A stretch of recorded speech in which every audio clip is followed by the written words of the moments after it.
Hello, welcome to the Yang Gang Roundtable. It is 12:05 p.m. Saturday, May 9th. I am here with three UBI advocates, Ariel, Jeremy, and Hannah. Hannah is the Chief Strategist and Finance Director for David Kim's campaign for Congress, and we just had David Kim on yesterday, and it was a fantastic conversation. So Hannah, thank you so much for coming onto our show. This is an ongoing conversation on UBI, electoral politics, and poverty. Your work is relevant to that, so I'm just going to let you introduce yourself, if you would please. Yes, hi. Thank you so much for having me. So yes, I am the Chief Strategist and Finance Director for David Kim. That basically means I'm in charge of getting the money and also steering, I guess, the direction of the campaign, like setting the message and the priorities and making sure everything aligns, which is really easy with David because he's so clear on his messaging and his principles. So I just have to follow him, right, and just make sure everybody else is in line. Yeah, he was really fantastic on yesterday. Ariel, are you with us? Do you have your mic working? Yeah. So you were here for the David Kim discussion yesterday. What were your impressions? And you've met Kim before, but yeah, talk about what we talked about yesterday. Oh, it was awesome. I mean, he just gets it, and for me, being like a resident of Los Angeles and not understanding what our local leaders are really doing to address the issues and improve the city, and coming from a little bit of even a conservative slant, it's like David Kim just gets it. Like whether you're conservative or Republican, you don't like to see just squalor in so many places you go to. Right. Yeah, and that's definitely something that I loved about David is that it's, even though our district is heavily Democratic, we're not going to forget, our neighbors who are Republicans or Libertarians, right? They're all going to be our constituents. So we need to, listen to people who are not Democratic, meaning, and I have a lot of experience with this, canvassing in Iowa for Andrew Yang. So I lived there for basically about a month, and also in Nevada. And I was able to talk to people who were Trump supporters, like Republicans, and just have really great conversations with people, as human beings. What do you need? What are your concerns? And it was just really enlightening, and just being able to talk with people on that level without a lot of partisan bullshit. So that's kind of what I'm trying to bring to how David's campaign reaches out to everybody in the district. But I know that's David's goal anyway, so I'm just kind of amplifying that. Yeah, I really think that no other Democrat really does stuff like that. The minute they hear someone supported Trump, their mind automatically goes to racist or mean, nasty, stuff like that, and it's like whoa, back up. Yeah. Oh, yeah, I was totally like that maybe 3 years ago. I was totally one of the... Okay, so I'm from Seattle. I'm one of those social justice warriors, and I was absolutely like that. It's like, you know what? Just throw away all the Republicans who voted for Trump, right? That was totally me. And then, of course, Andrew Yang's campaign really shifted my focus and actually, made me mature quite a bit as a human being. It's like, how do I talk to people? How do I work with them towards a common goal without, I could still hate them. I could still think that, they're, trash, I guess. But you know what? They can be useful trash, a trash with a similar vision to ours, and let's work together and get this done, right? So what was my original point? I forget. Well, I don't know. I like to say that they're like the extremes on the both sides. I mean, I see things from really hardcore Trump supporters that just boggle my mind, that I'm like, okay, enough. At the same time, I see things from really hardcore the social justice warriors that I'm like, okay, enough too. And I really think if we just come together on the issues that we're all concerned about, that it's no one likes to struggle financially for no reason, whether you're extreme right or extreme left, and then that brings us together, Right, absolutely. Yeah, it, yeah. There's like a there was a time where so when the campaign was starting to take a lot of interviews with vendors and just figure out what kind of products that we need to help. And there was one, oh my, so I've written a couple tweets kind of blasting some of these, I call it what, dem tech vendors. And one was something about a social network where you get people to add to your network and then you get points for talking to people about a candidate. It was kind of bullshit. But at one point, he pulled up David Kim's profile. Like somebody, I think, made a profile of David Kim on their platform, and there was one user on it, and it was like Trump voter 2020 or something. And the person's like, "Oh, what's up with that? Like that Trump voter?"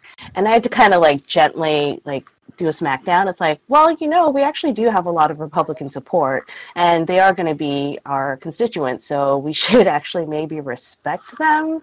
And at that point, I'm like, okay, this person is like a partisan hack. I don't want to do business with him. Also, his platform is bullshit. It's just using like the same voter data that like every campaign has to purchase. And they're just like slapping some kind of like technobabble on top of it and trying to create their own social network and making the candidates pay like $1,000 a month to essentially build out their network. So I'm like, fuck you. Get out of my face. I don't want any of this. So like a UBI that they don't deserve. Yeah, really. It was ridiculous. Yeah. Like $1,000 a month for yeah, the only thing like voters should be registering for is to vote. If we have to make them register for some app, that's not helping anybody. Right. There's so many like opportunists out there that just want to take advantage of people financially.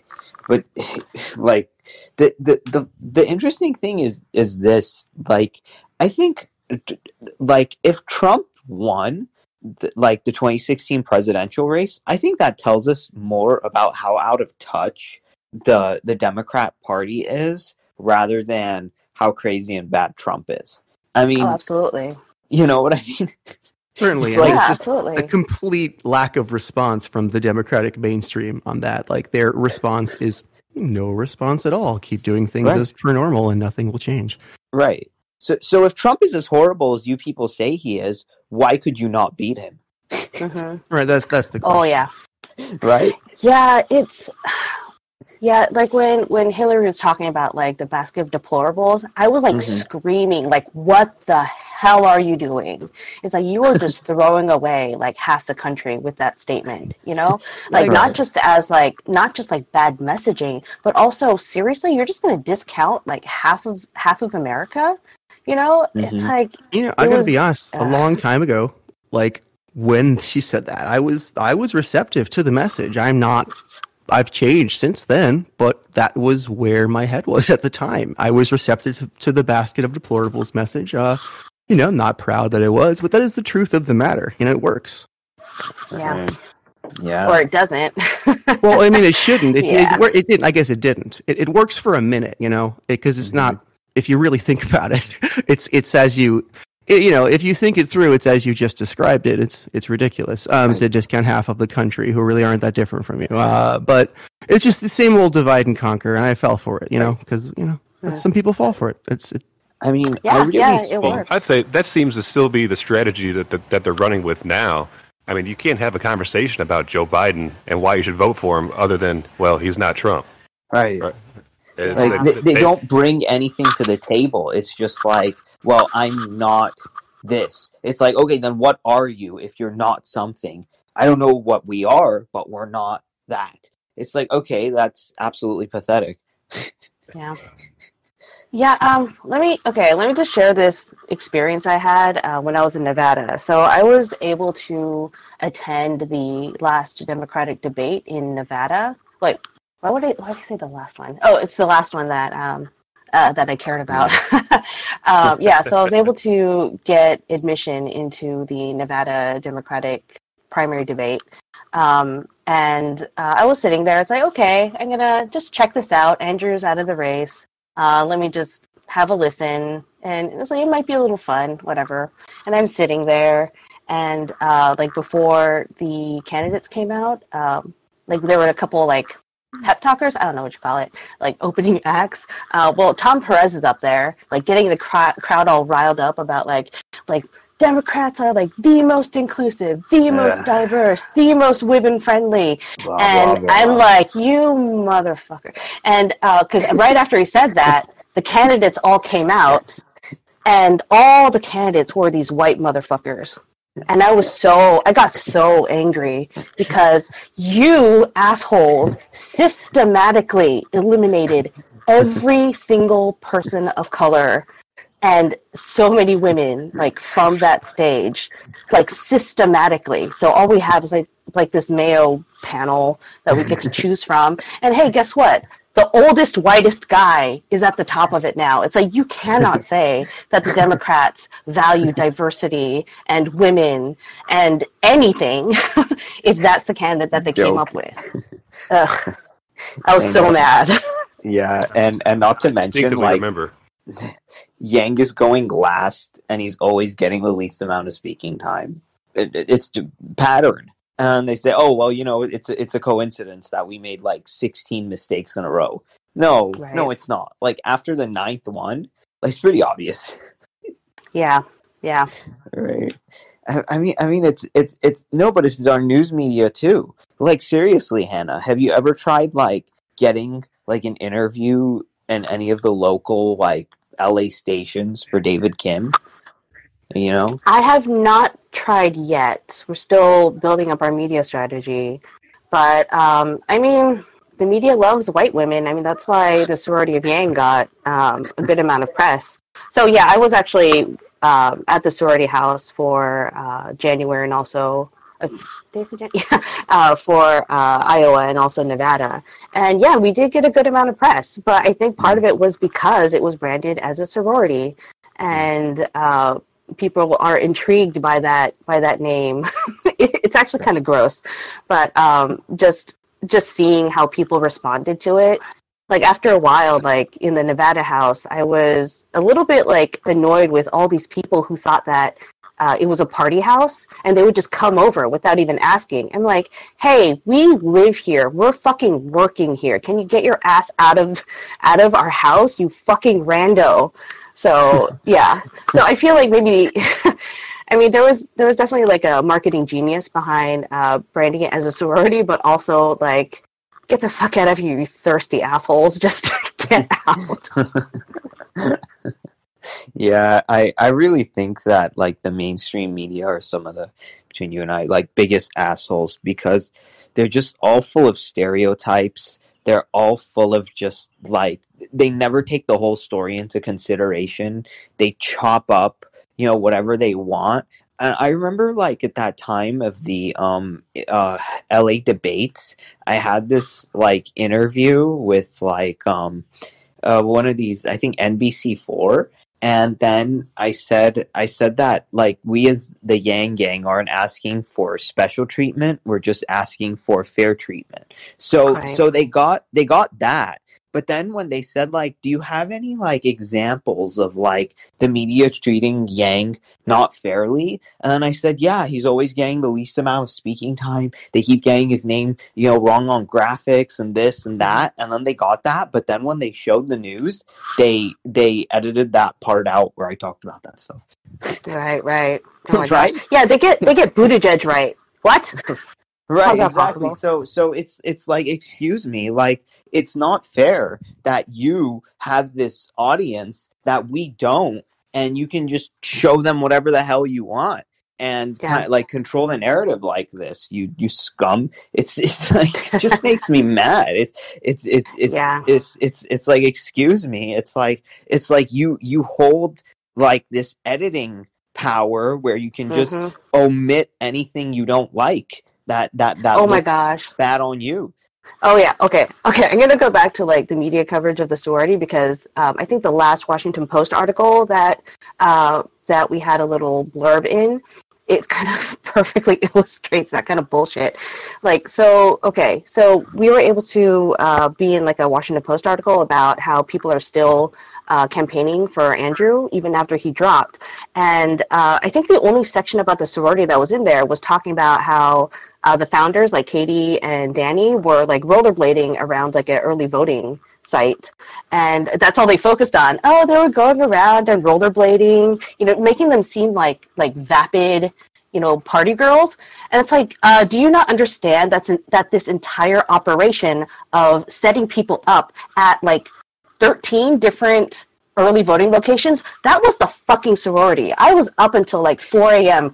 3 nights in a row, like organizing what kind of materials we needed, like which cars need to go where, like stationing people at certain places, or like making sure that we had good coverage at the unions. I mean, like, motherfucker, we had like this entire operation going even after Andrew dropped out, and all they could focus on was the rollerblading. So it's shit like that, because they wanted to paint the sorority as like, oh, sorority, that's fun, that's like girly, that's happy-go-lucky. like, yeah, like sexy co-eds, like rollerblading. Right. It's like, Jesus Christ, like they did not even know like an ounce of the work and coordination.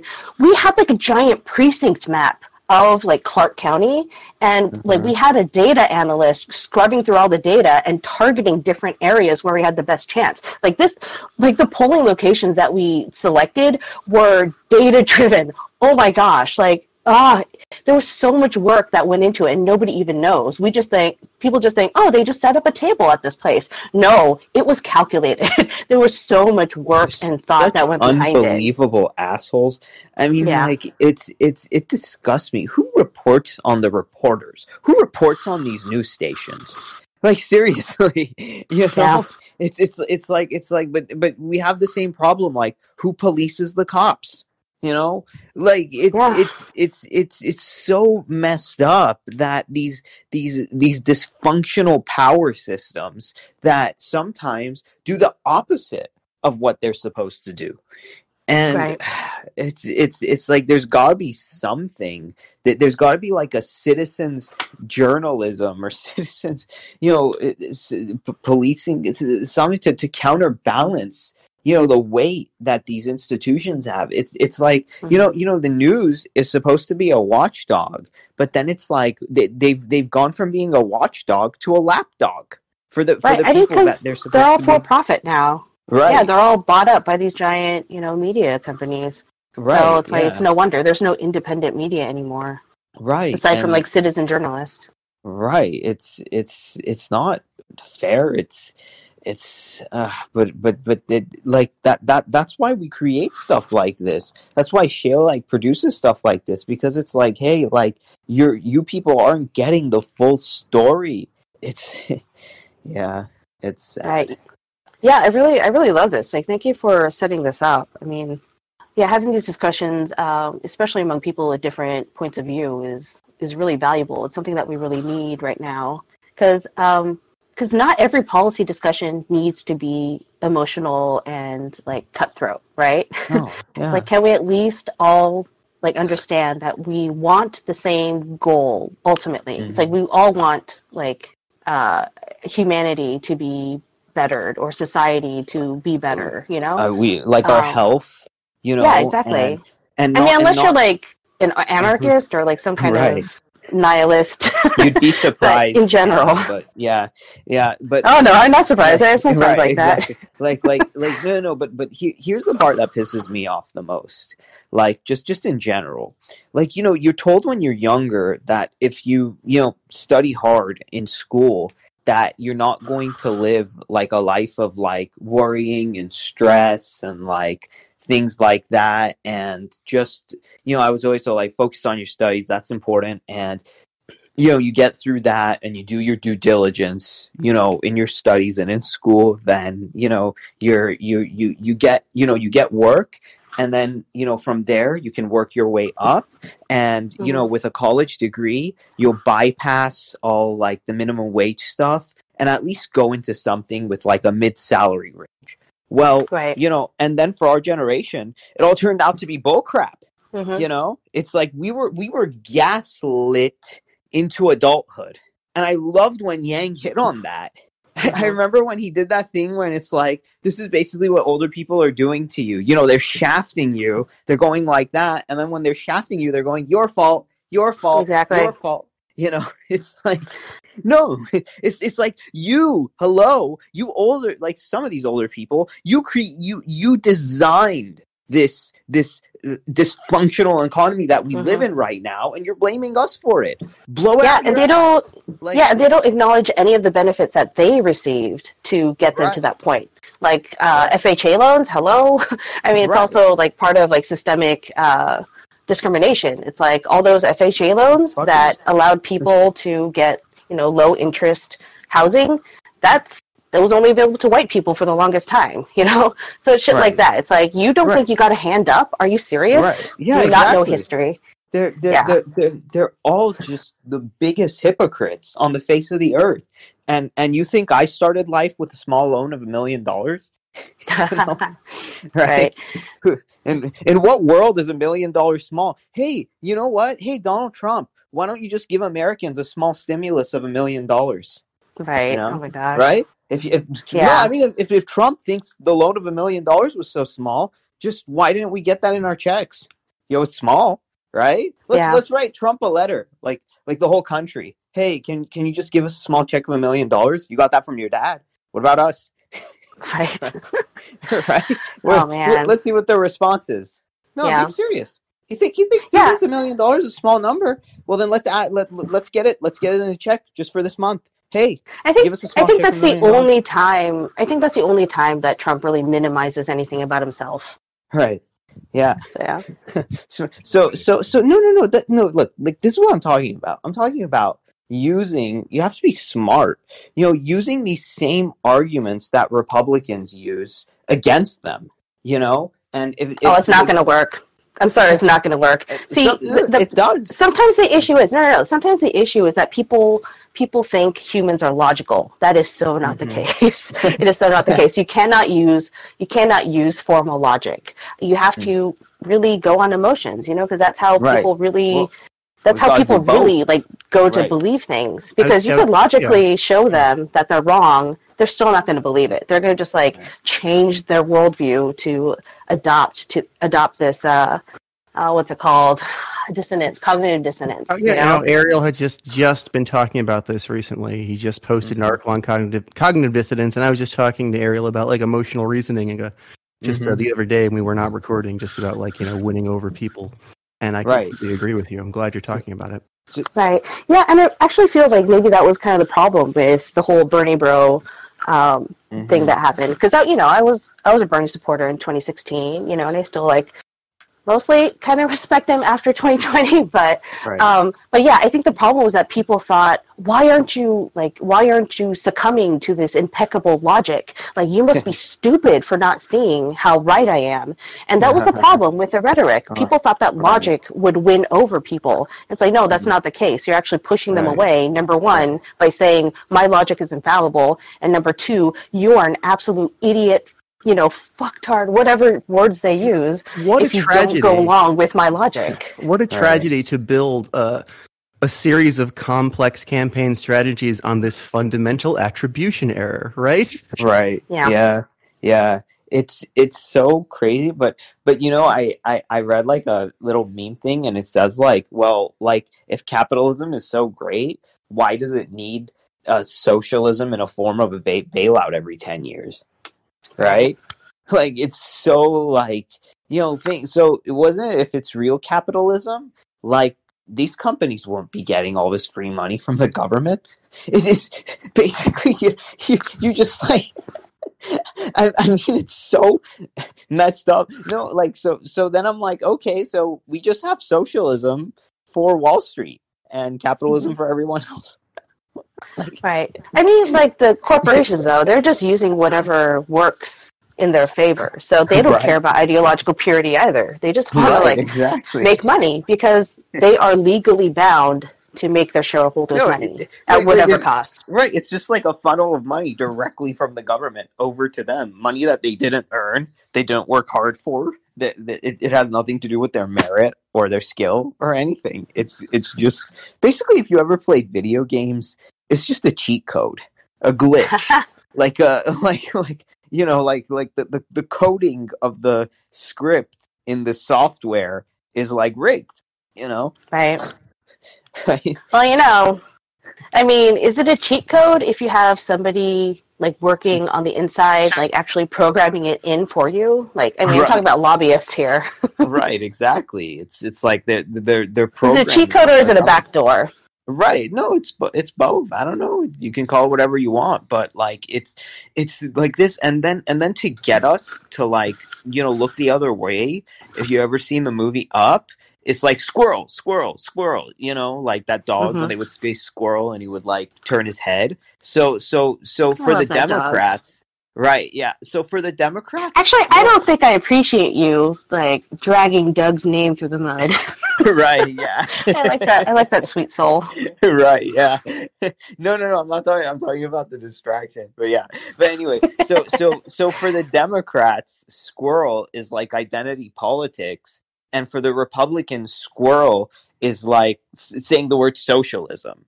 Right. So it's like no. It's like you can't play that game with us anymore. You can't, turn us against each other by just, like using these buzzwords. So we don't pay attention to how enormously that we are being ripped off. Well, so yeah. The thing about this whole identity politics thing that people hate so much, it's a lot of white people who don't like it. I gotta be honest. Right. I mean, there are definitely some, people of color who hold that idea, but me being an Asian woman, identity politics it's my identity, and I experience discrimination based on my identity. So when people say, "Oh, let's not get into identity politics," I'm like, what part don't you like about making sure that all humans experience, the same rights and the same treatment? Like, is that what you're against? What they're actually against? I'll tell you, yeah, I mean... No, what they're actually against is that, okay, so for me, when Democrats or people bring up identity politics, it's more like they're talking about it, but they're not doing anything about it, which is why I was so fucking angry at the debates, because they talk about diversity, they talk about, like, lifting up minorities and women, but in practice, they're doing shit. They're actually doing the opposite. So that's what I... dictate, yeah. Yeah, so that's what I don't like about being brought up as like a token. It's like, hey, look at this Asian woman. Let's, isn't that awesome? It's like, well, motherfucker, you didn't do anything to help me get here. So don't you call my name without helping me. The usury. That's just blatant usury, is it not? Right? It's just disgusting. Right? Yeah. And would you call it usury? I don't know. Is there a better word? If you are a token, you're exploitation. It's exploitation. Yeah. You're being exploited. You're not there because of who you are as a person. You're there because the current social construct of your identity is expedient for whoever you're there for. It is just exploitative, and it's disgusting. It's a token. And I understand, though, I am empathetic to the knee-jerk negative reaction to identity politics and to that framework, because it is, as we were talking about, a very accessible divide and conquer strategy for the powerful, for the rich, a way to divide the poor, into identities. So even though there is certainly a validity to that framework, and it can be very useful in looking at certain social issues, that same framework can be easily perverted and used. It can be repurposed by the powerful to exploit and divide the weak. That is my take, So maybe stolen identity politics, because they're stealing the identities of all these different like races and groups and just saying like, oh, look at how amazing like Democrats are.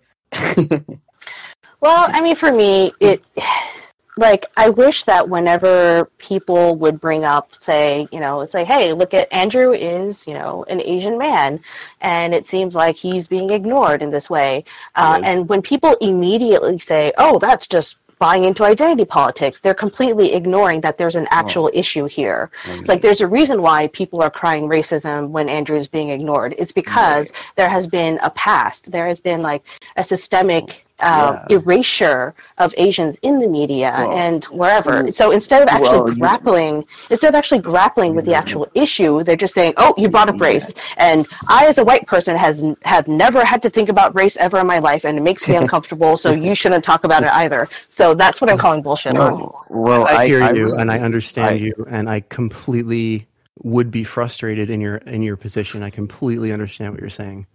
I really think that Andrew was ignored because he could not be argued with. Seriously, I could see that. No, because he just made so much sense that you just put any of these other people next to, like, he just like flawlessly, goes through these questions, these got you questions, and he can never be got. So they're like, okay, we're obviously too stupid, like these media people and these politicians, to use like logic and truth against a guy like him. So what else can we do? Okay, well, if we can't win logically, or like we can't get him, like in a got you question, let's just make sure like he gets as little time to be heard as humanly possible. And that's what's going on in this country. Like the ignoring of people who are struggling, who are going through a hard time, who are like, thing. It's just like, okay, well, obviously, like when you commit like one of the biggest financial frauds in like history, and like there's so many victims of your crime, what do you try to do? You try to hide the evidence. All criminals hide evidence. So they're like, okay, we've obviously committed this perjury and this fraud. Let's try and hide the evidence, and let's make sure that, the people we've defrauded don't get any justice. So obviously, like if we don't appear in court, or if like we, like let's just like escape from our own bullshit by not confronting it. And I think that's why they kept ignoring Yang. Oh my god, yeah, that just like is reminding me so much of like, what was it, Ahmad? Like his murder, and how the perpetrators are the murders are finally in custody now. Like, this shit has been happening like for years. So I've been like following and supporting Black Lives Matter for several years now, and because you would have to keep on them, because there would be like a video come out and it's like, oh, the police already had that video for however many months. They didn't do anything about it. But now that it's public, then people are like, why aren't they arrested? Why aren't they arrested? And they're like, okay, we'll arrest them. And then it's like, oh, wait, the grand jury decided it wasn't a case, so it gets dropped. And it's like, God damn it. And then they like make these little changes, like, oh, it's at a grand jury now. It's like, okay, they're going to press charges. It's like, okay, it's actually going to go to trial. It's like, and then it's like, I think 1 out of like 500 cases is anybody actually held accountable. Well, it's so frustrating. Well, you have to keep on it. Yeah. Hannah, that's squirrel. Get it? Like, oh, look over there. Oh, hey, okay, like someone finds that the kid has his hand in the cookie jar, and the kid's like, oh, look, a rat in the house. Look at that. It's like, okay, I don't think it's a coincidence that, they let out those UFO pictures and those UFO sightings. That was transparent. It's like, okay, we just defrauded you financially again by giving like these trillions of dollars to these banks and corporations. But look, UFOs. Remember? Right. It was so fun when you were a kid. Look at that. Like, oh, okay, like we totally just screwed you over financially, but oh, look at that. Doesn't that look cool? Oh, look, that looks fun. Yeah, I really hope that this whole situation with the Trump administration makes people way more emotionally educated on the tactics of narcissists and manipulators. Right. Yeah, like hopefully people will grow a little emotionally, like see the signs of abusive behavior and tamp it out, not just within our institutions, but also within our personal relationships. Because I've actually really gotten good at talking with people who use like language that is purposefully inflammatory, and I'm able to like find common ground with them, and then even like make them allies. Because sometimes a person who seems like a troll in the beginning, they're actually arguing from like the same side, right? They actually want the same Yeah. thing. They just didn't like how maybe something was They- phrased or whatever. But if you dig into Right. it, they actually, by the end of it, they actually respect you. It's like, okay, I see that we're fighting for the same thing. Let's Right. fight together, right? Yeah. So, yeah. So, I mean, there's a way to turn it around, unless they're like a bad faith actor, if they're actually just trying to sow discord and, give bad faith arguments. But yeah, Right. if you just engage with people, it might look ugly, for a little while, but if you just really hash it out with somebody who has good intentions, then it's possible to, really come together. Yeah. It's a real skill to endure the provocation and not respond in kind. It's Right. a real learned, practiced, difficult skill, and it's not given its due, I think. Yeah. Yeah. Yeah, having to do that a lot lately. It's very valuable No. if you can do it, but it's hard. And just to be mindful that it is a taxing thing you're doing is helpful. Just to be mindful that it is an active practice, I find for myself. This was Absolutely. this was something I brought up with Dan, which is kind of funny and ironic. I remember when Trump was asked about the high unemployment numbers and what he's doing about it. And he's like, yes, that's tragic. I know. So it's like, what do you do? It's like, tell all those people that I love them. And I'm like, okay. That's a real badass move, really. That's a high status move. Oh my gosh. So the numbers must be really bad then.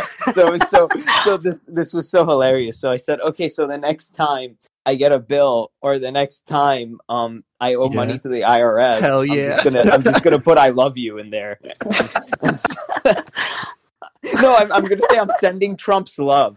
I can't pay with money. It's like, okay, sir, it's like I refuse to take the world seriously if the world will not be serious. Like $60 for your groceries, and I'm like, okay, I can't give you that, but here, I'm just gonna say Trump loves you, and I'm just gonna take all this. I'm gonna take it home. Just, It's like, Hey, I wouldn't actually mind an economy run on love.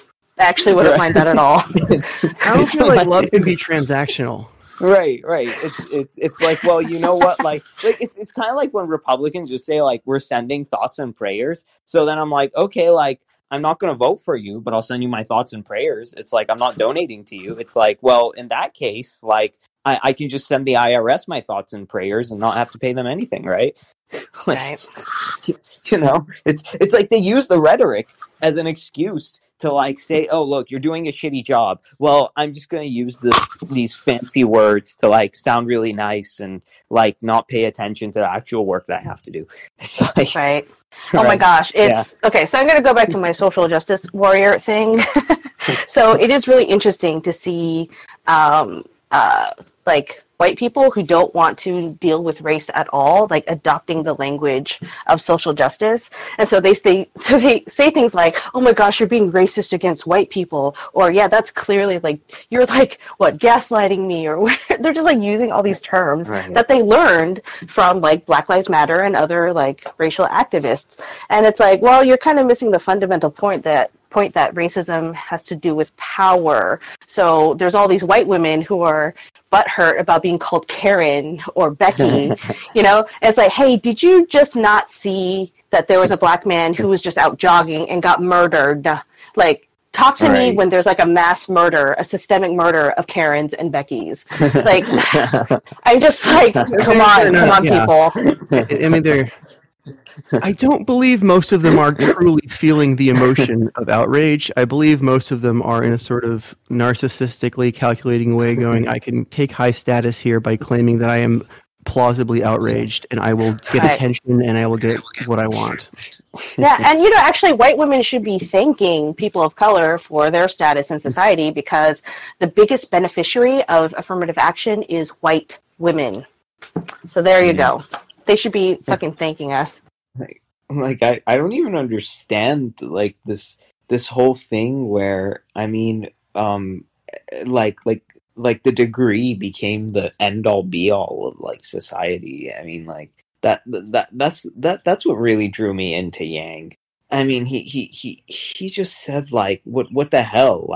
Well, there are people out there who want to do work with their hands or, want to learn like a trade, and we've completely thrown them all under the bus because we have these schools that are such lazy asses that it's so much easier to just throw a bunch of textbooks at kids than actually like teach them something of like, value once they get out of high school, so they can just make money after that. Yeah. Right. Although as a philosophy major, I feel attacked by that comment. No, but yeah, when I was so my first taste of, I guess, grassroots organizing. Like, let me just say, you can still take the philosophy classes. If you did a trade at high school, you got the skill of having a trade in high school. Okay, like do a trade job and then take some philosophy classes at night and get a philosophy degree. It doesn't. Hey, are you saying that my degree doesn't matter unless I do the trade? Well, let's hear what you're going to say about your first time grassroots organizing, please. Yeah, I'm saying that's fine. No, I'm saying that it's not an either or, but that's all I'm saying. But like people should just be okay. Let me help you out of this hole you're digging. It's okay. I'll help you out. Thanks. Okay. Help us all out. So I know for myself, like I love the degree that I got because I was actually really interested in it, and it was not so much like it didn't really matter what you studied. It's just the fact that you got into it, that you're interested in it. So it's like more power to the people who are getting a degree just so that they can go into a profession. But I know for myself, I got a lot out of it, just the intellectual stimulation and like just the feeling of connecting with other people on a subject that really, I don't know, excited me. So I think that is a valuable pursuit in itself. Yeah, absolutely. If you're not excited about your subject, you're not really going to contribute to it in a meaningful way. And that's really why we're there at school, isn't it? Right. And you need to do that with anything, So right now, I mean, for the past like 10, 15 years, it was all about getting that college degree, like going into getting a degree in something. And people are like, I don't really know what I'm going to study. I guess pre-med or something. But it's like, no. Find something that you love, like ceramics or classics or like plumbing or like, electrical work. Because, there's like a value in just being interested in something. It doesn't have to serve some sort of capitalistic purpose. Like I'm saying you could be an electrician who likes philosophy too. It's not an either or. Like, that's what I'm saying, because it's people either or this stuff. It's like either a trade or either a degree. But it's like, why can't the trades be taught in high school? So at least when you come out, you have something that you can make money with, and then then you can pursue whatever, because like, money is a real problem. So that's still within like the old capitalistic construct, though. It's like, why do you need to learn anything to earn money? It's like, why aren't you learning things just so you learn them, right? And why is anyone charging you to teach? Why aren't people teaching you because they want you to know things? Right. Yeah. but the thing is that some people just want to have the ability to high school. I'm just saying that, The ability. I'm sorry, you cut out there. The ability to what, high school? Some people just want the ability to make money straight out of high school. Right. And they, and that should be fine. That's all I'm saying. Yeah. Not everything requires like a degree in art history. Right. And then they can who said that like university has to be the only place that you learn? Like, I'm learning enough on doing this, Like, why is that? When did we become so judgmental of the people who probably don't want to sit in a classroom to learn and want to do it in another way? That's the issue of credentialism, which we keep bringing up. Yes. What matters is not the knowledge. What matters is the accreditation and the exchange of money, which keeps the classes as they are. It creates class immobility. The college system is a pariah, and the last people that want to hear that of the Democratic mainstream, honestly, despite their sexism, their racism, all their problematic issues, the right is actually less open here. Right, and I hate when we make people that are like, it's nothing wrong with being a PhD or Psych D or what have you, but then we make them like these gods among men, and women. And it's like, give me a break. And then it's like, oh, we shouldn't listen to that guy who's a janitor. That guy. Well, don't they have like a life experience too? Like things that happen, you know? It's disgusting. Right? It's so disgusting that we have this society that encourages everyone to put down people who do essential services that are less important than, like, you know, a doctor. You know? Yeah, it's just a fundamental disrespect for people who don't go through the system in the way that they see as valid. It's divide and conquer. It just keeps us from forming the kind of coalitions we need to actually change society. Right. Actually, have you all read Chris Hayes' book, Twilight of the Elites? No. I think it's it's a really interesting book. It was written maybe like in 2012, but it just talks about basically the deterioration of, I guess, what would you call it? Like authority, or just like, like lack of trust in our institutions, like the breakdown of trust. So even though somebody has a medical degree, it's like, do we really trust it? So it kind of explains like why we're in this spiral of like anti-science and like, you know, believing like these quacks, you know, like people who have like no experience at all in like actual science and just like people following them, because there's this fundamental mistrust of institutions now, because institutions have screwed us over for the past couple decades. So it's a really interesting book. Like, check it out. The thing is that like even someone who doesn't, you know, graduate from university doesn't mean they can't get along with like people who do, or like try and respect, you know, and talk to and find things out from people who do. It's just a preference. You know, and I hate when it's like, oh, like you don't want to like, you know, go and like get more education. Oh my God, like you're selling yourself so short, and it's like, like what? Wait, hang on a second. Like no. It's like that. Like, I'm not interested. Like, can a person just not be interested? You know, and that can be okay. So I graduated with a degree in philosophy, and since I didn't know what to do with it, I decided to go to law school, and I only went for a semester because, I don't know, situations changed, and because of that decision, because I was only going to law school because, like, I guess it'll open doors, you know, like I didn't know exactly what I wanted to do with a law degree, so I just went, just hoping to build up my credentials. I wanted to be an esquire, you know, sounds cool, right? But I decided to leave after a semester, and my parents were just not happy at all. It's like, well, don't you have to finish what you started? And we got into a whole thing, and I didn't talk to them for like a year and a half after that, because it was that strong of a, I don't know, they thought that I was just like throwing my life away because I decided not to spend like $200,000 going to law school. So fortunately I only came out of it with like $20,000 in debt, but well, coincidentally, I went to community college for a broadcasting associates. And I got it, but then after I got it, I'm like, okay, so where do I go from here? And they're like, well, that's your problem. It's like, excuse me, asshole. No, it's not. Isn't the whole point of you getting money and you getting all this funding and you doing all this teaching? So, you know, after I get your fucking piece of paper, I have a plan after that, and you just don't throw people to the wolves. You like stupid son of a bitches. You know? Oh, come on. You can find the unpaid internship. Come on. You don't want to be an unpaid intern survive for like on 3 will years? Alone.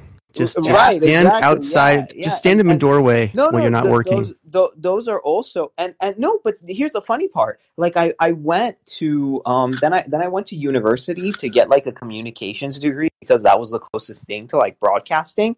And then there was a class on internships, but then they said like you have to get the internship yourself to take this class. But I'm like, those are competitive too, and they're like, we don't care, that's your problem.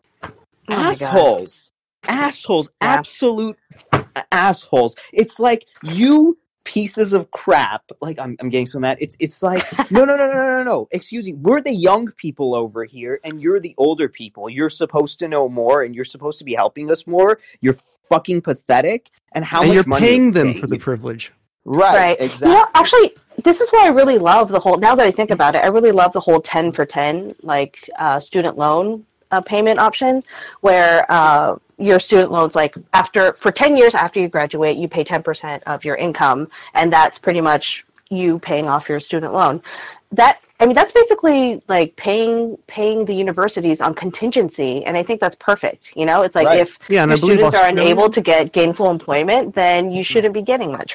Isn't that similar repayment plans have existed for some years, I believe. I think Australia has something like that. Here's the part that pisses me off the most. We all get like mad when we see a story about like corporations screwing their workers over. A corporation, didn't pay fair wages, or like didn't like a guy got injured and they never got any money for their workers' compensation. But universities fuck students over every single year, but they're like our golden calf.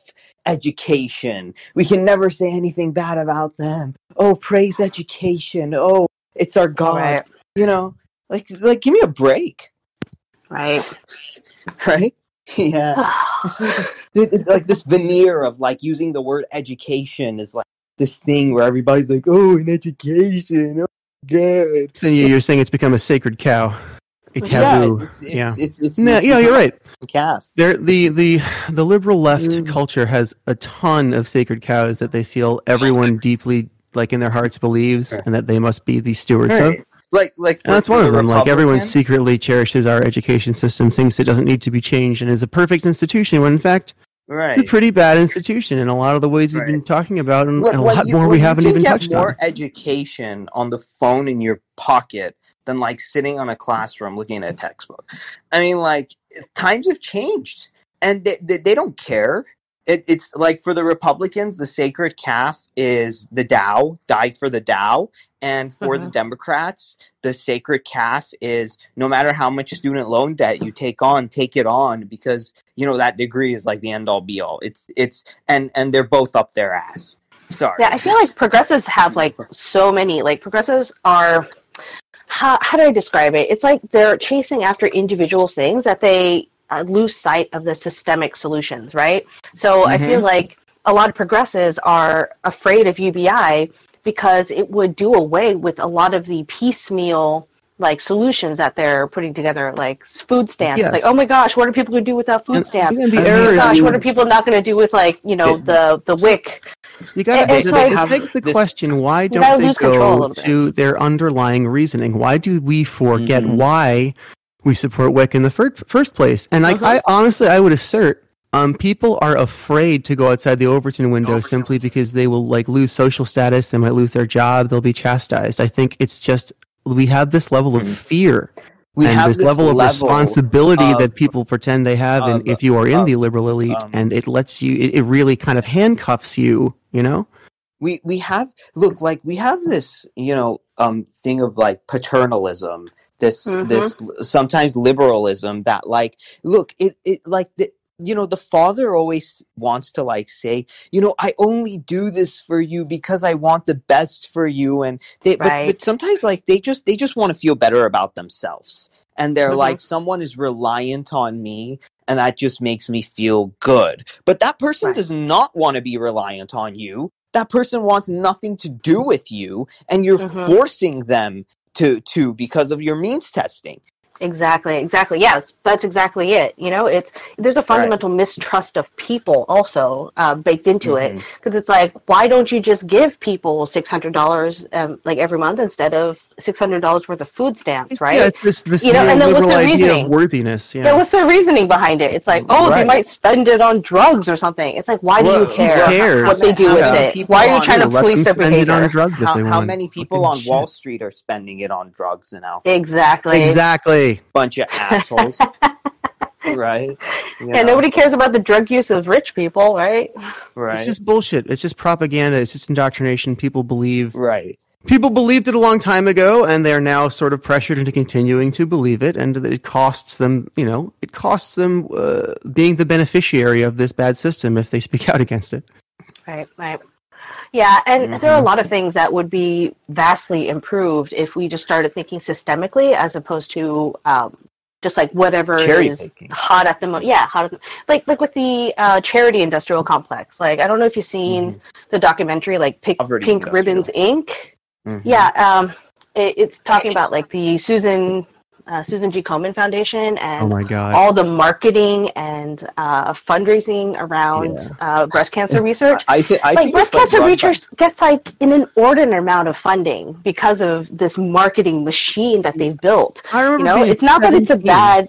Right, Yeah, it's not no, like a bad, thing, but it's like, Right. well, what about the other diseases? Why don't we just like create an actual healthcare system To your that point. researches all diseases, right? I remember distinctly being like 17, watching professional wrestling, and WWE has like their breast cancer awareness month where all the wrestlers wear a pink ribbon, and I'm like, this is good, but I don't see the terminus of this being like anything to do with money for breast cancer. This just makes you seem like a sensitive organization to sort of combat the toxic masculinity reputation you have. Even as a 17-year-old, that ruse is pretty clear to me, you know? I think it's just like a whole bunch of Karens coming together wanting to feel better about themselves.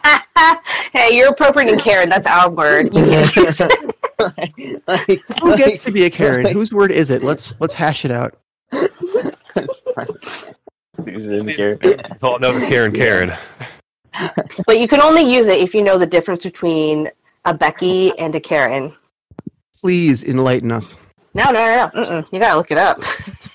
Where do you I can't look use it it up? if you don't know what it means. Oh, I see. You're just gonna you have to maintain this plausible mystery that gives you power. No, you gotta educate yourselves, man. Like Right, you can't rely on other people to constantly educate you. I see your game, Hannah. I see it. Dude, it's not a game. Like, do you know how many times where, oh my gosh, okay, I'm sorry, but I am tired of like certain people, sometimes it's men, sometimes it's white people, where they're like, oh, I don't know, you just have to educate me.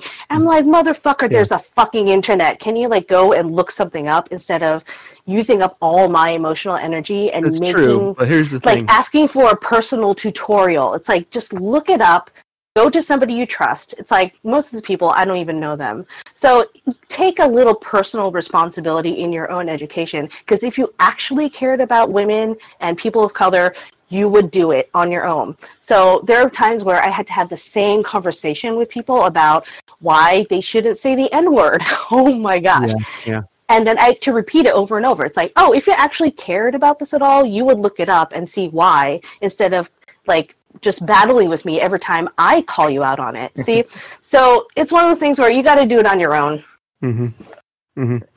I'm giving some like good wisdom over here. If I could get a valid Google response out of difference between Karen and Becky, I would. I just don't think Google's the tool for that job. But no, not to undercut what you were saying with the joke. That was very valid. Thank you. Yes. Shael, do we have a new guest, Pollyanna, or is that just... This is my friend Pollyanna. She is just listening. She's audience. She's not going to talk, but she's a person that we can trust. She's a smart person, a good person, and then very nice.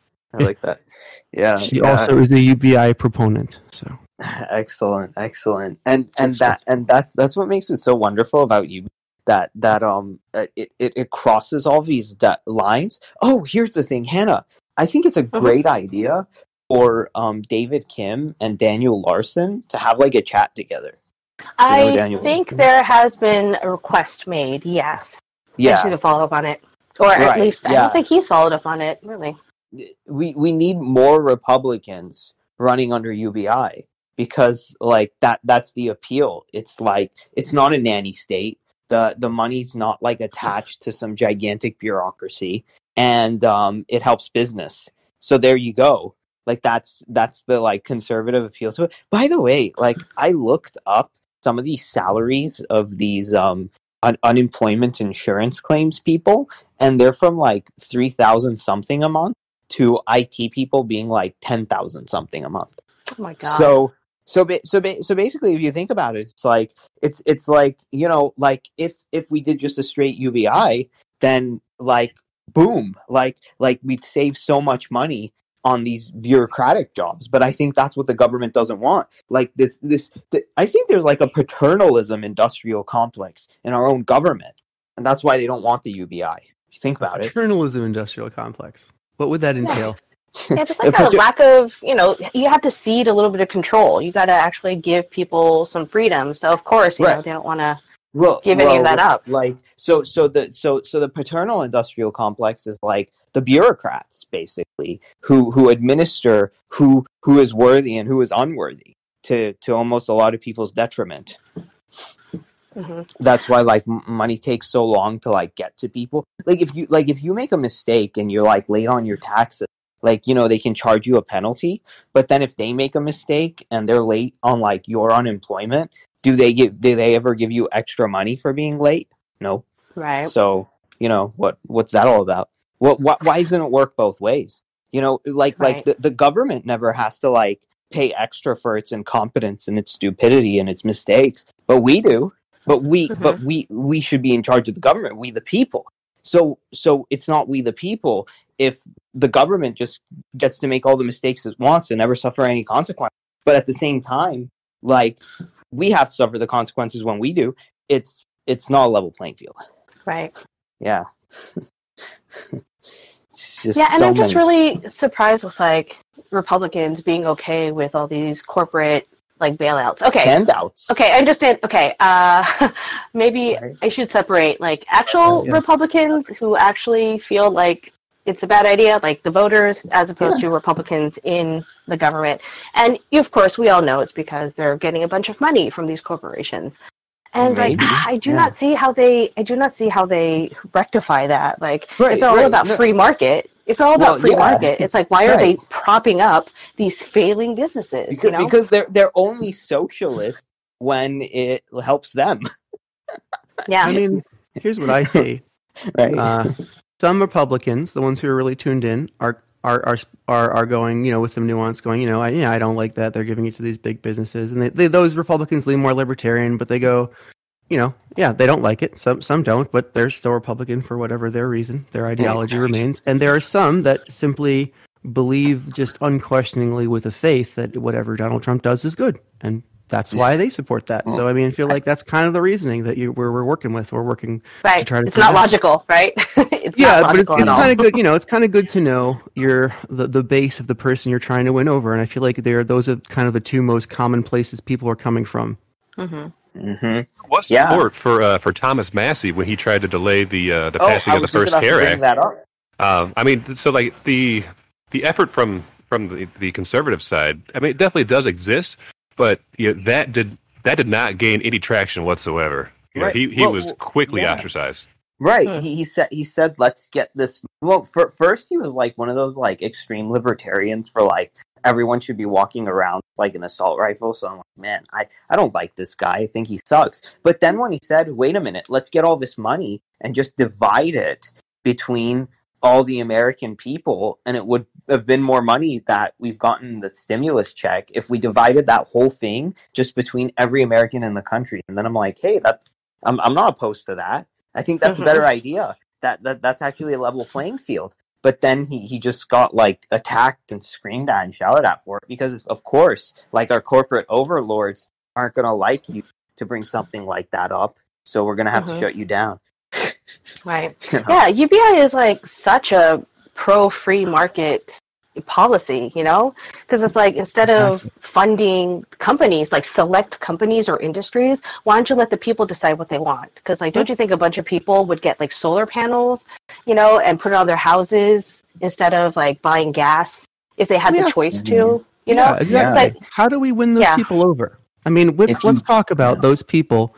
I mean, it's easy to wonder how can some Republicans really support these big corporate bailouts, and it's like some have a faith in Trump, and that's really hard to approach. It's probably because they're shareholders or they have friends. Yeah, that's it. Some actually are the beneficiaries of the bad system. But the question we don't really address enough, there's kind of an opportunity I think here, is why can't we win over those Republicans that stand up that maybe it's we can 12, 15, 18% that say, no, I'm a Republican, but bailing out big corporations, I actually don't support that, because there's a significant portion that don't, and they still don't. So how can we get them to how can we get them to be a coalition with us, a nonpartisan coalition? I love your thoughts, guys. You're a guest, and I know Ariel, you've got your thoughts too. So yeah, both of you guys, if anything, if you're Go on. Well, the thing is that I actually thought that's what Trump was gonna be. Like he like if I thought like maybe if Trump was in there in 2008, he wouldn't have bailed out all his corporations and stuff because he wouldn't be beholden to them. You know, because he said, "Oh, I'm using my own money," blah blah. But you know, I was wrong. Okay. Wait, right. Would you have voted for Bloomberg then? No. Why? No way. Well, but at the time, if Trump hadn't been running, in a world where Bloomberg had run instead of Trump, perhaps would you have said, "Yeah, this guy is a different kind of thing"? He won't be beholden to his corporate overlords. He makes his own money. Bloomberg exactly, same principle. Bloomberg is not like authentic and doesn't have any ideas to like change the status quo. Well, I mean, wait, and you're saying that Trump did? Well, I guess he sells himself better than Bloomberg, is what I was saying. No, but Trump was at least saying like what the hell is going on here, but Bloomberg isn't even saying that. He's just saying, yeah, Trump he didn't really say much. Populist stance, right. Where Bloomberg takes an establishment stance. I get it. Yeah, right. I don't even know what Bloomberg stood for. Did he even talk? He just stood around and he sort of looked very establishment. He looked very mainstream Democrat. And if you're a real feeler, if you're a real if you just like go with your gut, you're like, oh, that feels like the old guard. I like that. I don't know. I guess that was what they were banking on. Well, you see, like the thing that Trump was saying was that the economy sucks, and you know, like I'm good with money. So then I'm like, well, I mean, like it's these really impressionistic things. It goes back to what you were saying, Hannah. People vote based on kind of an instinct and intuition and emotion, not a real calculus. Well, like let me just say, I didn't vote for anyone. I stayed home. I didn't vote, but the thing was, like, I saw him. No, I'm gonna try to make this your fault somehow. Right? Yeah. But I saw.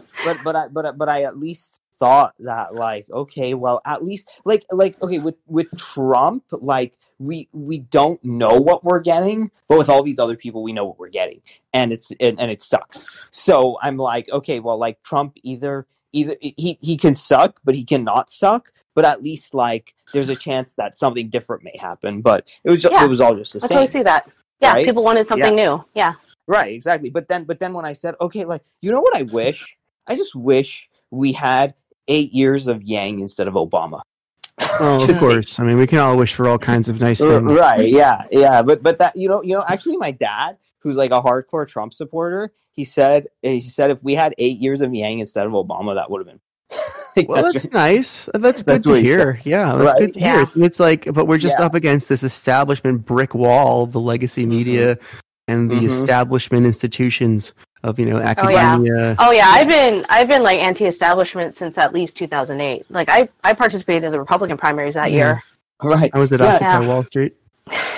yeah, that too. Not to brag. I mean, you gotta think, like, the Tea Party movement and the Occupy Wall Street movement were both kind of like anti-establishment, like two the diverging directions. Oh yeah, I was kind of a part of both. I kind of left. I saw the emergence of the Tea Party, and I'm like, oh, cool. Oh wait, no, not I'm not here. I was open-minded. I was like, oh, maybe this is something other than the endless I win, you win, Democrat, Republican exchange. But no, it was not that. Yeah.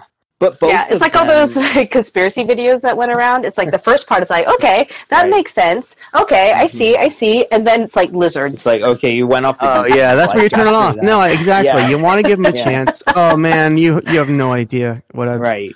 But I think both of them, though, were against the bailouts. I mean, I'm not 100% sure. Yeah. But that's the thing that we're saying. Like, why aren't you bailing out the freaking people? I mean, like we've already established that this trickle down crap doesn't work, and it's been a bunch of bull from the start. But it's like, of course they don't want to listen. It's like I don't know. Right. Yeah, we really need like democratic reforms and campaign finance reforms, because I mean these senators and representatives, they have to like fundraise all the time, you know, and so they have to keep their donors happy so that they continue to get money. And that's the part that I'm not really looking forward to in terms of raising money for David. We're going up against somebody who had like $850,000 $100,000 cash on hand at the end of the primary. So he's like way over $1 million by now. It's so like it's so hard to escape, without perverse incentives. The part that really pisses me off is that using that money to get name recognition, even though the stuff that you do sucks. And it's not a question of like who's better and who's worse. It's just a question of like, oh, I know this guy. That's it. Right. Actually, do you kind of want to know why Jimmy Gomez is the representative in our district right now? Yeah, sure. I don't know. Probably because of his wife. His wife is the chief of staff for the mayor of LA. And people in the activist groups that I'm running around, they're like, yeah, it didn't matter like who it is, like whoever she married was gonna be a representative. So, oh my gosh. It's like we pretend things work a different way. We pretend all in bed democracy with each dictates other, really. things. Meritocracy dictates things. It's just all nepotism and graft. Nepotism and graft. They're literally in bed with each other. Yes. That's all. Right? Oh, who knows? It might be a marriage of convenience. It's all monopoly. Let's not assume. Right, and that's disgusting. It's like no credentials, no ideas. Just like, oh, I know that guy. Okay, he's in. Like look at Trump's White House. Oh, that's my son-in-law. Oh yeah, I'll just give him something. Oh, this guy's this. Okay, you get this. Okay. Right. Yeah, I mean, I'm kind of running the campaign in a similar way, like just bringing in people that I know. But there's like an actual good way to do it. It's like find people who have the skills, who are on board with the message, and then just grab whoever is nearest to you who fulfills those qualifications and then put them in. But I think the only qualifications that maybe Trump's administration has is like, do they make money or have they given me money? Yep. And he's kind of like shockingly open with that. He's like, here's how I like these people. I give them money, they give me money. It's like, because he's open about it, you can't call him on it. You can't go like, hey, you just like people because they give you money. He's like, yeah, I told you that, and you voted for me. What now? And then everyone's at a loss. It is just amazing. What does one do? What does one do? It's remarkable. It shows us just how this paradigm has taken over our society of just like, oh, that's okay. Like, oh, that's what successful people do. But they're not successful because of their merit. They're just, they just know each other. I mean, like what are you going to do? Yeah. And nepotism. But Hannah, is there anything you wanted to talk about, while we're here? Anything you want to bring up on this platform? It's great having you. Oh, man. Oddly enough, I'm not prepared for that. I was going to just hang around and shoot the shit. See what you're talking cool. about. Sorry, I didn't mean to sidetrack. Do you have any questions? No, I just wanted to make sure. My only guidance. I want to make sure we don't get into a completely unactionable complaint session. Where we're like, yeah, it sucks, which is like I was doing. Okay. I could just go into my stump speech about David. If you like anything, I'm not saying we got to change anything. Just keep talking about what we were talking about. But if you want, and brainstorming ideas of every single thing that'll help Kim defeat Gomez. Right, absolutely. Yeah, so Gomez only got like 52% of the vote total, and that is like super low for somebody, who's an incumbent, right? It's like you should actually like the person that you voted in last time. Right. And so like we only have I think David probably talked about this, but like every other challenger in that primary race is now endorsing David. So there's only a 4% gap. And we didn't really activate a lot of the Korean American community, so it's like we just have to get to these new voters, right? And the thing is like our district, it went heavily Bernie, but now that Bernie's not in the race, there's this energy that's untapped, And David has a connection with those activist communities. Like he has connections with the DSA. He has strong connections with the Green Party because he was working on the campaign of the last Green Party candidate.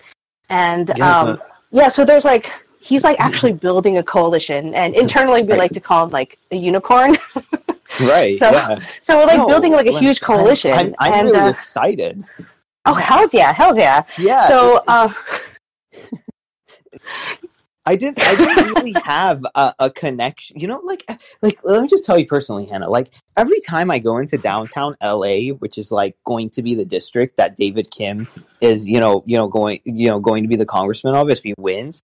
It's like I never really felt a connection to like anything. I'm sorry, but like my dad just had like a jewelry store there, and I would just like go sit there and like get bored and then kind of like walk out and like, I'm like okay, this is like a city and I'm just like living in it, and like I don't know, it's so busy and it's so crazy, like I don't really feel a connection to anything. But now that like David Kim is running and I get to talk to you and him, it's like, oh, like I feel like a connection to, my city now, instead of just feeling like this apathy, like just feeling like apathetic, like, okay, like what, it doesn't really seem that like there's anything for me to really do or people really to talk to or like conversations really to be had. I don't know. And then, but then it's like, if David Kim gets in, it's like, I know the congressman and I had like personal talks of like this place that I would go to as like a child, and now my the congressman there is one of my friends, and like I just feel happier, Oh, that's really awesome. I'm glad that you were able to connect, and that's really what we want to build with this campaign, that we want to be on the ground, helping people in like real ways, right? So David is like going to like protests, and he's like going out and like giving out donated meals to unhoused populations. Like he's really committed to like being on the ground, helping people in real, tangible ways, because there's a huge need out there, and the only way to meet that need is to actually do something about it, right? So not just like with policy, but also face to face. And with masks on, of course. He's demonstrably engaging in the real economy in a way that is discrete from the stock market. So it's important to live the underlying ideas and truths of your campaign. So that's great. Right. And it's stuff that he's already been doing, right? And my job is just to amplify it, So I'm not telling him, hey, it would look really good if you went out and gave out a bunch of free meals. It's more like, I think he actually came up with it himself, or like a donor just called into one of the restaurants that we were featuring and said, hey, I want to donate some meals, and then from there we just like took that and made it a regular thing, and a lot of it is just like community interaction. It's like, what do people need? How can we help? And like amplifying like the different things that are already happening like in our communities, So that's why when we do the community mukbangs, we feature a local restaurant, but we also try to feature like a community leader, like who's working on a project in the area. And a lot of times it's one and the same. Like the restaurant owners are themselves de facto community leaders, because they are kind of like a central hub. Like people come in and they're invested in the well-being of their community. So yeah, it's just really great, like getting to know all these people and seeing what's happening in our communities every single day, It's wonderful. And, and just trying to, bring light to it, and hey, this like, is ways that you can actually interact, And like, what is Jimmy doing? Like, well, he's kind of doing what we're doing, but like 3 weeks later. Copycat campaign. Oh yeah. I actually a couple of funny stories. So Jimmy did an Instagram AMA maybe like a week after David did his, and and somebody was on there asking questions about like prison reform and why, like, when's he going to stop taking corporate PAC money? And of course he didn't answer any of those questions on the AMA. and then I missed it live, but I tweeted about saying, oh, hey, I heard Jimmy was doing an Instagram AMA. Did anybody catch it? And I was planning on watching it the next morning and just live tweeting what happened. I go back the next morning, and not only is it deleted, but he found my Instagram profile and blocked me. Well, there you go. I know. So, and so and then I think at some point I was, just illegal? Like gently prodding. Well, actually, he likes to put it in big capital letters on his Instagram profile, personal profile. It's like, no, you're using it for like official business, so I don't think so. But he still has like other people blocked on it too. Oh no, that's not even half of it. Okay, so on his Twitter profile, on his Twitter profile, so sometimes I would like comment on like his tweets once in a while just to let him know that I'm there, and and then I think I posted a couple things and I told people, oh hey, like check out what I wrote here, and they're like, oh, I'm not seeing anything. And like, what do you mean you're not seeing anything? So I log into I log into a different profile and check out the thread, and that's when I realized that people are able to hide comments. So people are able to hide replies to your tweet, and so at that point I'm like, okay, let's see if they have to do it like either by hand or if they did it programmatically, right? And so I just started tweeting things like, hey, your hair looks really nice today. The weather seems nice. Are you going to go out for a walk? And and that's when I realized he actually had it programmed in as an algorithm to hide my comments automatically. Wow. Yeah. And so the thing about Twitter is that you can see the number of comments. Like you could see in the little headlines the number of comments, but if you click into it, there's nothing. So I decided to exploit that. And I wrote out maybe like 120 comments on this one post. I was just having a nice little conversation with him. It's like, oh, hey. And then I was like, oh, hey, social media intern, are you looking for a job? You're doing a really great job here. I know you're, and I was just doing hundreds of comments. And it's like, dude, just unblock me. It's like, let's just have an open conversation. And maybe like 2 hours later, all my comments got unhidden. So I'm like, shoot, I got to go and delete everything. Because the point was not to harass him.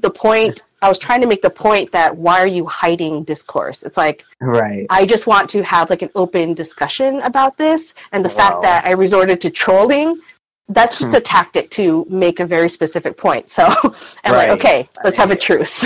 I mean, it's because these people have nothing of substance. Mm-hmm. So it's like they're these cardboard cutouts that have like no depth to them. It's like these people. It's like you might as well manufacture. But why are they like that? That's the more interesting question. They're afraid. Interesting question. Right. They're so afraid. What are they afraid of? I know, it's like, so I don't even bother commenting on his stuff anymore. Maybe once in a while I just ask, hey, how about direct cash payments? But there isn't worth it because his posts don't really get a lot of traction anyhow. And so it's like there's no use in like bringing more attention to his, milquetoast tweets, So it's like I don't even bother. It's like I made my point. But yeah, he only comments on things. It's like he doesn't really do anything. And when he does do something, that it's inspired by what David is doing in the community, I mean, it was so pathetic when I saw, like, his wife recording him wash dishes. I'm like, seriously? Yes. Like, you caught it. That's the AMA. What's going on? Right. Yeah. That was really funny. I made... What's this about washing dishes? No, okay. So Jimmy Gomez's wife made an Instagram, I think, of him. Yeah, this is the dishes. Instagram I'm talking. This is the exact Instagram AMA I'm talking about. Okay. So somebody actually captured it before he deleted it, and I uploaded to YouTube. Right. Yeah, and then I got that, and then I did like a commentary on how pathetic I thought it was. You should share it. I'd share it with you. No, yeah. Why don't you go ahead and post it in the channel? Go post it in the chat. I will. I did it on David. I think I gave it to David's Kim Twitter account. But then I just said like, okay, like, and what the hell do you washing dishes have to do with like people getting this virus and like financially suffering and stuff like that? Like I love doing that. I like pausing the video, adding a little bit of commentary to it, unpausing the video, and just calling out all the BS and like fakeness and nonsense. I'm like, okay, and then he starts with saying like, okay, happy Passover, and I'm like, okay, oh well, that's nice. I mean, I am Jewish, but like, I don't care for your pandering. Like, I know, right? Right. So what does that have to do with anything? Like exactly. Like, what does that have to do with anything? Like, okay, like you acknowledge that it's one holiday. Like, are you helping us? It's like, nope. Yeah. It's like, what are some actual policies? What are some actual policies to combat like anti-Semitism? Like, are you actually like battling any of that, or is probably not. Much of a need is there? I don't know. I'm also Jewish, and I don't really regularly experience anti-Semitism. Me too. I don't experience. All I experience is like politicians who are supposed to be solving hot problems are just pandering. That's one of my pet peeves. Right. Like I can literally count on one hand the number of times I've experienced anti-Semitism personally, but that's me. That's just me. Maybe I'm very lucky. Yeah. Well, I mean, maybe specifically, but I don't know. There are some systemic forces out there. You know, like the whole sure. I don't know. Sure. The George Soros stuff, just rehashing like all these old 1940s stereotypes. Yeah. Yeah. It's like throwback racism. Or throwback anti-Semitism. It's kind of silly that those hold any water with anyone, and I kind of wonder if they don't, and we're all just pretending to be outraged. Right? Yeah, because I want solutions and ideas. I don't want someone just saying "Oh, you're Jewish," or "Shalom." It's okay, I really don't care. L'chaim, dude, fucking whatever. Right? Yeah, and that's what politicians do. So okay, well, I know that you don't have any substance, or else. It's kind of how's the weather today? It's small. It's pander's small talk. Yeah, you nailed it. There's nothing more to it. Right. And I guess that must work with some people. Well, they wouldn't do it, right? No. It works with the rich and the well-connected because they don't have to worry about rent or food or Well, no, they're not pandered to. They're actually served. The pandering just kind of works to the people who are only superficially paying attention, I think. Right. Yeah, and that's why I hate all this shallow, pandering stuff. Oh, here's what I called the video that I made. I said David Kim running on Andrew Yang's ideas versus do nothing Jimmy Gomez. Oh, nice. Right. Seriously, it's just okay, I'm here just continue. Everything that hasn't been working in the past, and just you're welcome. What do you think? What do you think he's afraid of that keeps him from being open to new ideas? His he corporate wants to be overlord? comfortable. Yeah. Mm-hmm. So he just wants to continue being a beneficiary of a bad system that exploits most that serves him. Okay. He wants to do the bare minimum. There it is. Case closed. I mean, that's at least the standard boilerplate answer. It seems to fit the bill, though, right? Right. The only useful thing that I've seen him do is kind of just parroting what David has been doing, because recently he went out and gave out a bunch of meals to people on the street, and it's oh, that is actually awesome, good for you, Jimmy. But were you doing that before, and were you ever planning on doing that? So it's nice that he's being pushed, but the fact that he has to be pushed is kind of sad. Yeah, that's that's it. It's kind of like that. That should just come naturally to you, but it's not. But then it's they do it begrudgingly because someone finally lit fire under there. I bet he wasn't doing any of that stuff when there were 5 running and David was one of them. But now that it's getting close, he's uh-oh. Oh, man, I can't just sit on my lazy butt anymore. I have to actually do something? Why? It's Yeah. I'd love to see him at a protest. I would love to see Jimmy at a protest. Right. Oh, we should start inviting him. Oh, my gosh. That would be hilarious. No, I'm getting an idea right now. Right, yeah. Just have fun with this. I mean, seriously. Maybe Jimmy will come on the show. We can invite him on the show. Yeah, let's get him on the show. Yeah, do it. All right, Ariel, could you reach out to Jimmy Gomez? Well, yeah, but I doubt he'd respond. Jeremy, would you like to reach out to Jimmy Gomez? Give him a chance. Oh, I will. Wonderful, Jeremy. You're a wonderful assistant producer. Thank you. Right. But we can't Let's give him a chance. Let's give him a chance. No, let's be I'm not fair. kidding. Let's give him a chance to succeed or fail, Right. Let's see what happens. I'm not afraid at all. Let's make the whole conversation about UBI with Jimmy Gomez. How if we go there? I'd love to have him talk about UBI. I'd love to have him, if he doesn't believe it, I'd love to debate him on it. I'd love to have him say why he thinks it's a bad idea. Although the new hot thing right now is talking about rent So I think he supports like a rental assistance as opposed to rent cancellation. Oh, Okay. I think that would be a good conversation to have too. with him. Sure. Mm-hmm. Sure. We can Right. talk. We can give him a if he comes platform up for that. Yeah. Right, Jeremy, tell him you can on. talk about that when you talk to him. Yeah. I'll reach out to him too. But it's like, hey, if you put it on Twitter, I'll amplify it for you. yeah. Go team. We got a good plan. No, seriously, like, why are there not like there are gubernatorial debates, but why aren't there like congressional debates? Do we have those? They should. Yeah, we're going to push for that. Absolutely. Right. Yeah. It makes no sense. It just doesn't. And but I think like at the end of the day, sometimes it's just like, some people in our country, it's like they're just paying attention to like football and baseball and like the game and like what's on Netflix and stuff like that.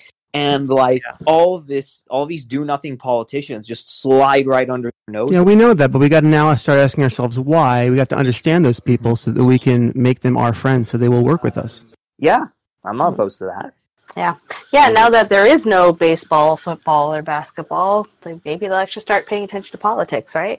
Right. Yeah. I mean, like, if anything, like, just there's in every cloud there's a silver lining, and I think silver lining. I totally agree with you. Oh my gosh! Did you just find something positive about coronavirus? Is that what's happening right now? Right. Yeah.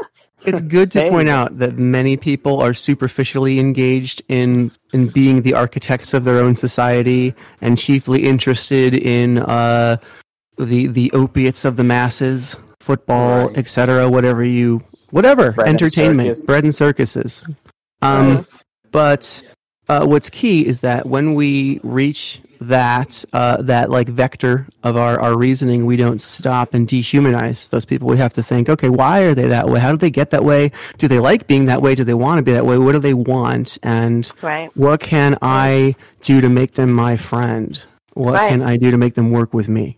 Right, and most times it's mostly just because they're distracted with, living their daily lives and surviving, right? And so, like, when you're working so hard and spending so much of your time, like, making enough money so you could feed yourself and your family, then you just want to relax and just escape, Yeah, that's true. Yeah. That's true. So how do we take that supposition and build a real convincing case that will win them over? Well, talk to them. You just got to talk to people, see what they actually care about, and then try to help them out. And then maybe they'll notice. For sure. Yeah, I thought Yang going on Fox News, which he did very frequently in the early days, was an excellent approach. He also sat down with Dave Rubin, Ben Shapiro. I thought that was a really effective way of reaching that community. I'm kind of disappointed to see he's an anchor on CNN now, because that's kind of no longer an option for him. Well, I know. Is it though? Well, I mean, I think he will not be. He'll quit CNN before 2024 to run. I'm sure he'll quit CNN so he can go on all the platforms. He'll have to. It'll be too much of a conflict of interest. He can't run for president and be a CNN anchor. On the other hand, if he did, wow, what a platform. I don't know. Wait, I don't think he's an anchor. I think he's just like a commentator. Yeah, he's a commentator. So he's more like a guest. He can do whatever he wants. Yeah, you are correct. Right. Yeah, I mean, it would seem sort of untoward for him to keep the position. However, these are unprecedented times. Maybe he should keep it and run for president and just work that unfair advantage for all it's worth, because nobody cares about equity, fairness in the contest. All right, with that nihilistic note. We like to think differently here. Yeah. Yes. But we are seeing positive. Did I kill it? Did I kill a whole conversation? I'm sorry, guys. I usually stay in the background. It's just we have a very small group here. Ariel, Hannah, Jeremy. Does anyone have any topics they would like to address? Well, we're here about 20 minutes left. Then we're going to break down. We got the 3 to 5. We have the Biden debate. A couple of likely Biden supporters will come make a good faith case for why we should vote for Biden, and we'll give them our thoughts. I just want to say, so we got 20 minutes till we stop. So Hannah, like, just if you have any ideas or any strategies, let me know. About what? I mean, how I could be helping David, whether that's like sending messages or like using any form of social media or Right. Right. So as of right now, we are doing like a hard fundraising push, and we do understand that not everybody is in a position to give, and we really don't want to encourage people to like empty their savings to help out David, because I did see some of that happening with Andrew Yang's campaign, and it's like, oh no, like don't empty your savings for us, like please, like be sure to be safe, financially and also physically. That's the most important thing. But if you have like a social media following, like please tell all your friends, like create like a big social media like army, if you will. That would really help to amplify his message and what we're doing.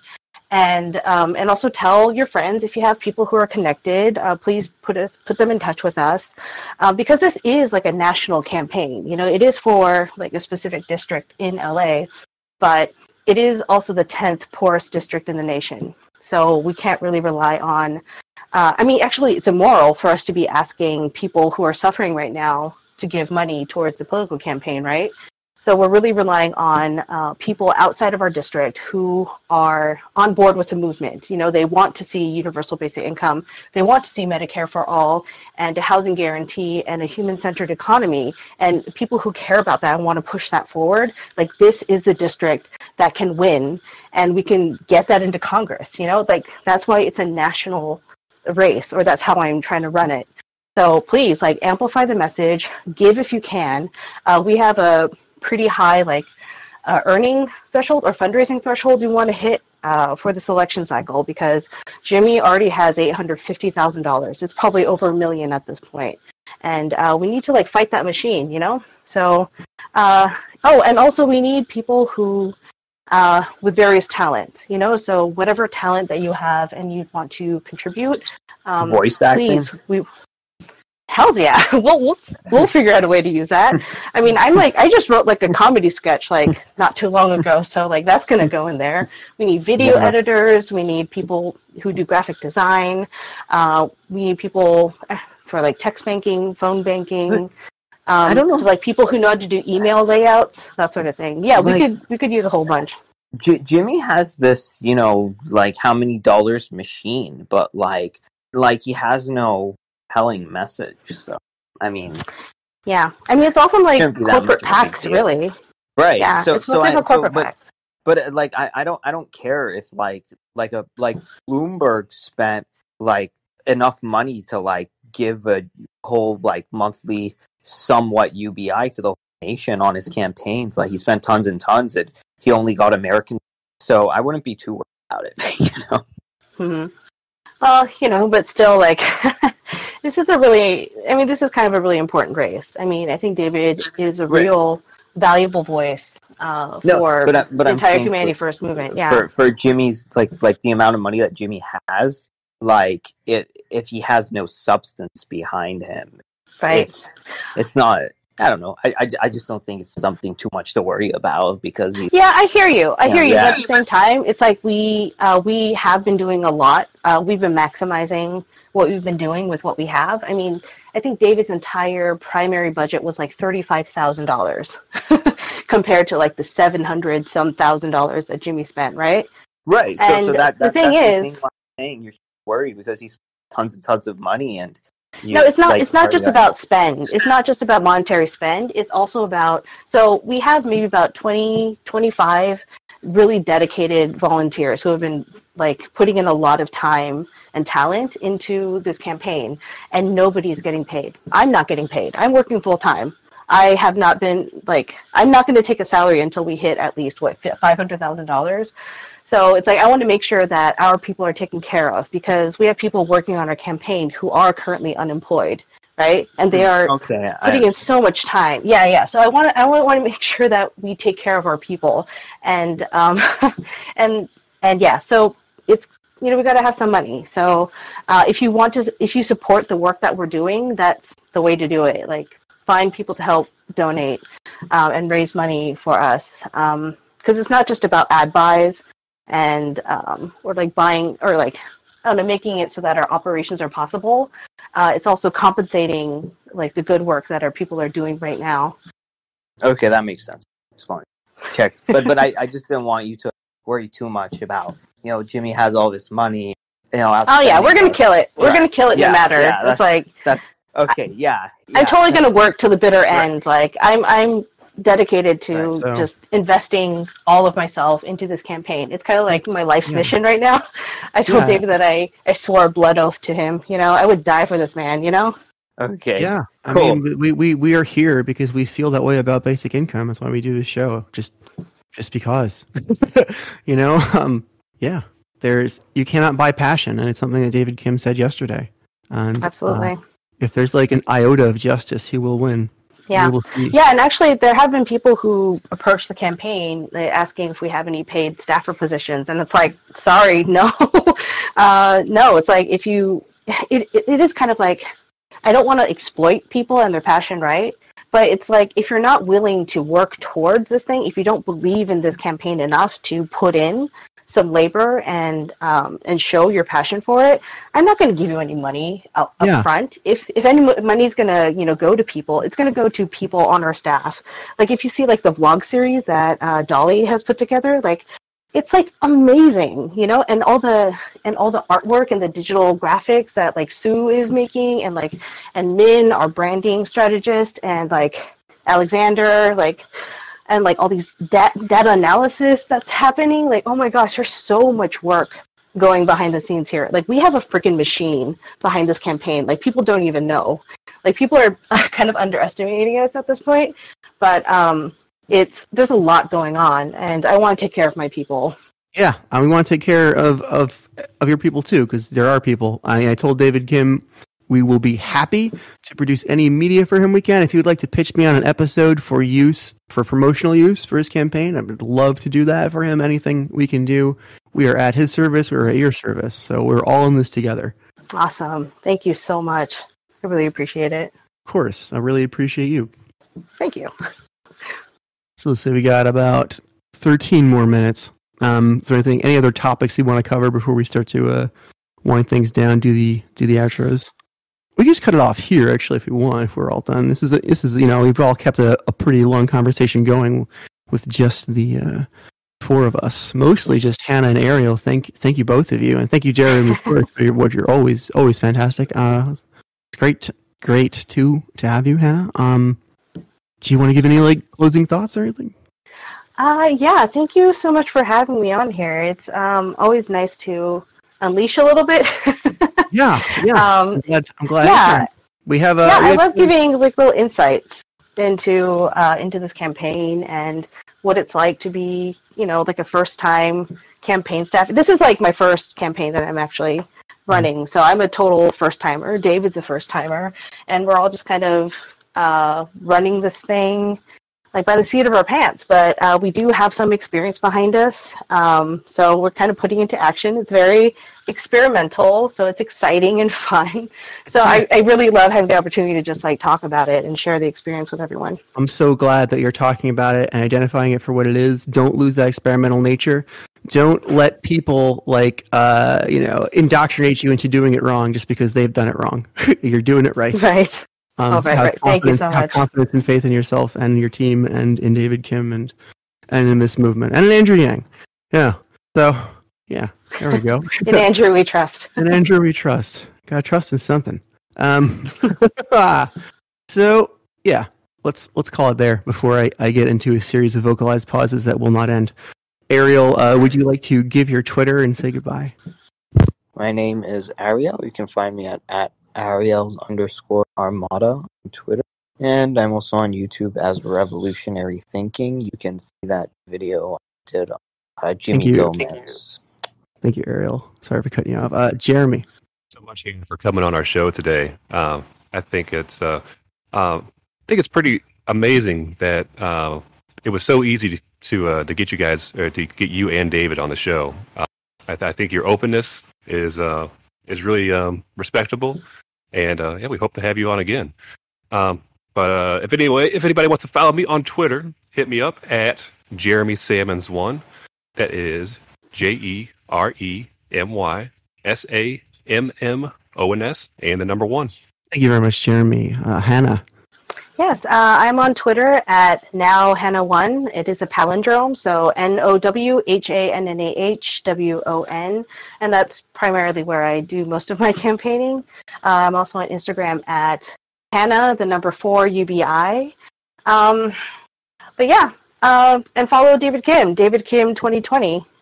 That's about it. Thank you so much for having me. Well, thank you for being on, Hannah. We do 4 shows every weekend. We do Friday 10 to noon.